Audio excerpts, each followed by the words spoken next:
Yeah, I think he's at four. I think he's Liton হয়তো run পাচ্ছে না, কিন্তু নিজের খেলাটা নিয়ে সে অনেক পরিশ্রম করছে। এটাই আমাদের জন্য গুরুত্বপূর্ণ বিষয়। সে প্রতিনিয়ত আরো ভালো হওয়ার চেষ্টা করে যাচ্ছে। প্লেয়াররা এমন সময়ের মধ্য দিয়ে যাবে, কখনো তারা রান করবে, কখনো আবার করবে না। এখন হয়তো সে অতটা ধারাবাহিক নয়, তবে সে এটা নিয়ে কাজ করছে এবং কঠোর পরিশ্রম করছে। এটাই বেশি গুরুত্বপূর্ণ। আসলে এই মুহূর্তে আমরা চিন্তা করছি না। গত ম্যাচে দারুণ একটা জয় পেয়েছি আমরা। এই পারফরম্যান্স ধরে রেখে আমাদের সামনের দিকে এগিয়ে যেতে হবে। আমরা এখন কেবল একটা ম্যাচ ধরে এগোতে চাচ্ছি। আসলে কাজটা অনেক কঠিন। নতুন বল অনেক সময় এদিক সেদিক করে। গত রাতে যা করলো, এখানে ব্যাট করাটা কঠিন, কারণ নতুন বলে চ্যালেঞ্জ থাকে। তবে সে কঠিন পরিশ্রম করে যাচ্ছে এগিয়ে যাওয়ার জন্য, এবং এটাই সবচেয়ে গুরুত্বপূর্ণ ব্যাপার। He's working really hard in this game, and he's doing the best he can to move forward, and that's the most important thing.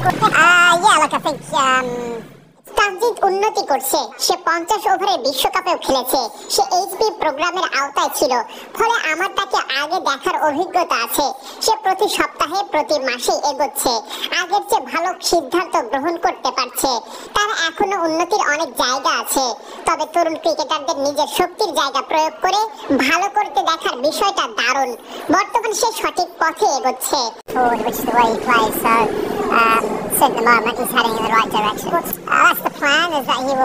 এটাই আমাদের পরিকল্পনা যে সৌম্য এই 5 ম্যাচের সিরিজের কোনো অংশে খেলবে। সে এখন রিহ্যাব প্রক্রিয়া চালিয়ে যাচ্ছে।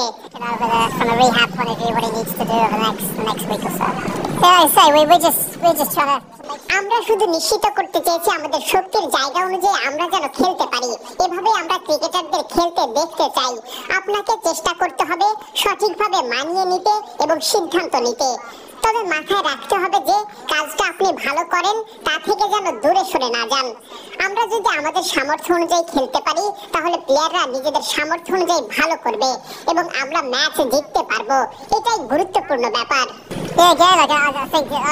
আসলে পুরো গ্রুপের ক্রিকেটারই দারুণ প্রতিভাবান। হৃদয় এমন একজন যে প্রতিনিয়ত নিজের খেলাটাকে উন্নত করতে চায়। কোচিং এর দিক থেকে দেখলে বিষয়টি দারুণ। আপনি এমন ক্রিকেটারই চাইবেন যে খেলাকে এগিয়ে নিয়ে যেতে চায়। সে এমনই একজন। সে অনেক পরিশ্রম করে, সব সময় উন্নতির চেষ্টা চালিয়ে যায়।